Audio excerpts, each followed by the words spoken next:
నెల్లూరు జిల్లా కందుకూరులో ఇవాళ సీఎం చంద్రబాబు పర్యటించనున్నారు. దూబగుంటలో స్వచ్ఛ ఆంధ్ర స్వచ్ఛ దివస్ కార్యక్రమంలో సీఎం చంద్రబాబు పాల్గొంటారు. దూబగుంట గ్రామంలో స్థానికులతో కలిసి పారిశుద్ధ్య కార్యక్రమంలో చంద్రబాబు పాల్గొననున్నారు. ఉదయం 11 గంటలకు ఉండవల్లి నుంచి హెలికాప్టర్లో సీఎం చంద్రబాబు కందుకూరు బయలుదేరి వెళ్తారు. కందుకూరులోని టీఆర్ఆర్ ప్రభుత్వ డిగ్రీ కళాశాలలోని హెలిప్యాడ్ వద్దకు చంద్రబాబు చేరుకుంటారు. మధ్యాహ్నం 12 గంటలకు దూబగుంట శివార్లో material recovery facilitation centre CM Chandrababu ప్రారంభిస్తారు. అనంతరం దూబగుంట గ్రామస్తులతో కలిసి పారిశుద్ధ్య కార్యక్రమంలో చంద్రబాబు పాల్గొంటారు. మధ్యాహ్నం 1:30కు వ్యవసాయ మార్కెట్ యార్డులో ప్రజలకు ముఖాముఖి కార్యక్రమంలో సీఎం చంద్రబాబు పాల్గొననున్నారు. సీఎం చంద్రబాబు పర్యటన కోసం అధికారులు ఏర్పాట్లు పూర్తి చేశారు.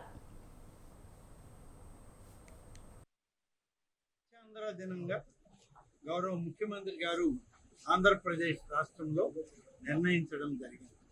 అందులో భాగమే నెల్లూరు జిల్లాలోని కందుకూరు పట్టణానికి గౌరవ ముఖ్యమంత్రి గారు చంద్రబాబు నాయుడు గారు ఉదయం 10:30-12 గంటల లోపల వారు ఇక్కడికి వస్తారు.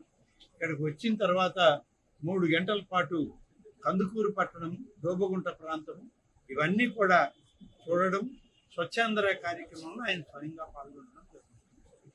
ఈ ప్రాంతానికి వచ్చేటువంటి సమయంలో కందుకూరు నియోజకవర్గం కానీ కందుకూరు పట్టణంలో కానీ ఏ రకమైనటువంటి అభివృద్ధి అవసరమవుతుంది, స్వచ్ఛాంధ్ర కార్యక్రమం ఎలా నిర్వహిస్తున్నారనే దాని మీద వారు ఒక చిన్న సమీక్ష స్థానికులతోటి, గౌరవ శాసనసభ్యులు, పార్లమెంట్ సభ్యులు, జిల్లా కలెక్టర్, ఇతర అధికార యంత్రాంగంతో ఇక ఇదే అంశంపై మరింత సమాచారం మా ప్రతినిధి శ్రీనివాస్ అందిస్తారు. చెప్పండి శ్రీనివాస్. శోభా నెల్లూరు జిల్లా ఉమ్మడి ప్రకాశం జిల్లాలోని కందుకూరు నియోజకవర్గంలో ఈ రోజు ముఖ్యమంత్రి చంద్రబాబు నాయుడు పర్యటించనున్నారు. స్వచ్ఛాంధ్ర స్వచ్ఛ దివస్ కార్యక్రమంలో భాగంగా కందుకూరు మండలంలోని దోబగుంటలో ఈ స్వచ్ఛాంధ్ర కార్యక్రమానికి సంబంధించినటువంటి కార్యక్రమాలలో చంద్రబాబు పాల్గొనున్నారు. ఈ కార్యక్రమంలో భాగంగా దోబగుంటలోని పారిశుద్ధ్య కార్యక్రమంలో పాల్గొనడంతో పాటు ఫెసిలిటీ సెంటర్ ను కూడా ప్రారంభించనున్నారు. అదేవిధంగా ఇంకుడు గుంతలను ప్రారంభించడంతో పాటు దోబగుంటలో ఉన్నటువంటి పార్కు ఫండ్ను పరిశీలించనున్నారు. అనంతరం ఏఎంసీ కార్యాలయంలో ఏర్పాటు చేసినటువంటి కార్యక్రమంలో రైతులతో పాటు స్థానిక ప్రజలతో ముఖాముఖి కార్యక్రమంలో కూడా చంద్రబాబు పాల్గొన్నారు. ఈ రోజు ఉదయం 11 గంటలకు ఉండవల్లి నుంచి హెలికాప్టర్ లో బయలుదేరినటువంటి చంద్రబాబు కందుకూరు రానున్నారు. కందుకూరులోని టీఆర్ఆర్ ప్రభుత్వ డిగ్రీ కళాశాలలోని హెలిప్యాడ్ వద్దకు 11:45 చేరుకుని అక్కడి నుంచి స్థానిక నాయకులతో కాసేపు సమావేశమైన అనంతరం 12:05 దూబగుంట శివార్లో ఉన్నటువంటి మెటీరియల్ రికవరీ ఫెసిలిటేషన్ సెంటర్ ను చంద్రబాబు ప్రారంభిస్తారు. అనంతరం 12:20 వరకు కూడా గ్రామస్తులతో కలిసి పారిశుద్ధ్య కార్యక్రమాల్లో పాల్గొనడం, ఇంకుడు గుంతలను ప్రారంభించడంతో పాటు అక్కడే ఉన్నటువంటి పార్కు మరియు పాండులను కూడా పరిశీలిస్తారు. అనంతరం 1:30 వ్యవసాయ మార్కెట్ యార్డ్ లో ప్రజలతో ముఖాముఖి కార్యక్రమంలో సీఎం చంద్రబాబు పాల్గొనున్నారు. సుమారు గంట సేపు జరిగేటువంటి ఈ కార్యక్రమానికి సంబంధించి సుమారు 6,000 మంది హాజరవుతారని కూడా స్థానిక ఎమ్మెల్యే ఇంటూరు నాగేశ్వరరావు మరియు స్థానిక అధికారులతో పాటు మంత్రి నారాయణ రెడ్డి మొత్తం కూడా అంచనా వేయడం జరిగింది. దీనికి సంబంధించి ఈ సుమారు 1:30 నుంచి 2:40 వరకు జరిగేటువంటి ఈ కార్యక్రమంలో పాల్గొనేటువంటి ప్రజలకు ఎటువంటి ఇబ్బందులు లేకుండా అవసరమైనటువంటి ఏర్పాట్లన్నింటినీ కూడా ఇప్పటికే పూర్తి చేయడం జరిగింది. అదేవిధంగా వచ్చినటువంటి ప్రజలు ఎటువంటి ఇబ్బందులు పడకుండా, అదేవిధంగా ఎండ వేడిమి కూడా ఎక్కువగా ఉన్న నేపథ్యంలో వారికి అవసరమైనటువంటి టెంట్లను, అదేవిధంగా మిగతా ఏర్పాట్లను కూడా చేశారు. అదేవిధంగా భోజనం కూడా ఇబ్బంది లేకుండా అక్కడే సుమారు 7,000 మందికి ఎమ్మెల్యే ఇంటూరు నాగేశ్వరరావు భోజనాన్ని కూడా ఏర్పాటు చేస్తున్నట్లు తెలిపారు. అంతేకాకుండా ఈ కార్యక్రమం ఆశాంతం ఎటువంటి అవాంతరాలు కూడా జరగకుండా ఎస్పీ ఆధ్వర్యంలో సుమారు 116 మంది పోలీసులతో పటిష్టమైనటువంటి బందోబస్తు ఏర్పాట్లను కూడా చేశారు. కందుకూరు పక్కనే ఉన్నటువంటి దోబగుంట పరిసర ప్రాంతాలతో పాటు ఏఎంసీ కేంద్రం వద్ద కూడా ఇప్పటికే మొత్తం పోలీసు ఆధీనంలోనికి పోవడం జరిగింది.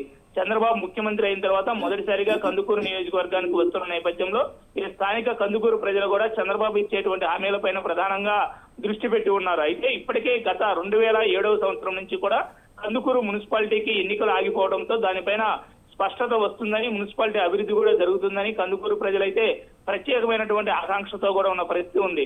2007 చివరిసారి ఎన్నికలు జరిగాయి. తర్వాత 2012 నుంచి ఈ కందుకూరు మున్సిపాలిటీకి సంబంధించినటువంటి కొన్ని గ్రామాల చేరిక, కొన్ని గ్రామాల తీసివేతకు సంబంధించి కోర్టు తీర్పుల నేపథ్యంలో ఎన్నికలు ఆగిపోయాయి. ఎన్నికలు ఆగిపోవడంతో ప్రత్యేక అధికారుల పాలనలో కందుకూరు మున్సిపాలిటీ కూడా అభివృద్ధికి దూరంగా ఉందని, దాని అభివృద్ధి జరగాలంటే తప్పనిసరిగా ఎన్నికలు జరగాలని ఇప్పటికే స్థానిక నేతలు అనేక సార్లు కూడా వచ్చినటువంటి ముఖ్యమంత్రులకు పదే పదే చెప్పడం జరుగుతుంది. అయితే ఇంతవరకు అక్కడ కోర్టు అనుమతి లేకపోవడంతో ఎన్నికలు నిలిచిపోయాయని, అభివృద్ధి ఆగిపోయిందని, ప్రధానంగా దానిపైన ఈ రోజు చంద్రబాబు ప్రస్తావించేటువంటి అవకాశం ఉందని కూడా చెప్పుకుంటూ ఉన్నారు. అయితే 2014 నుంచి 2019 మధ్య కాలంలో టీడీపీ ప్రభుత్వం అధికారంలో ఉన్న సమయంలో అనేక కళాశాలలతో పాటుగా అనేక అభివృద్ధి కార్యక్రమాలకు కూడా ఇక్కడ శంకుస్థాపన చేయడం అయితే జరిగింది. అవి ఇంతవరకు ఏవి కూడా ప్రారంభానికి నోచుకోకపోవడం, వాటిపైన కూడా చంద్రబాబు ప్రధానంగా ప్రస్తావించొచ్చని కూడా స్థానిక ప్రజలు అనేక ఆశలు పెట్టుకుని ఉన్నారు. ఈ రోజు జరిగేటువంటి ఈ కార్యక్రమంలో అయితే ప్రజలతో ముఖాముఖితో పాటుగా అక్కడ సుమారు 1:10 నిమిషాల పాటు జరిగేటువంటి బహిరంగ సభలో కూడా చంద్రబాబు ప్రసంగించనున్నారు. కందుకూరుకు వరాల జల్లు కురిపిస్తారు అనేటువంటి స్థానిక ప్రజల ఆకాంక్షలు ఎంతవరకు నెరవేరుతాయనేది చూడాలి Shobha. Right, thank you Srinivas.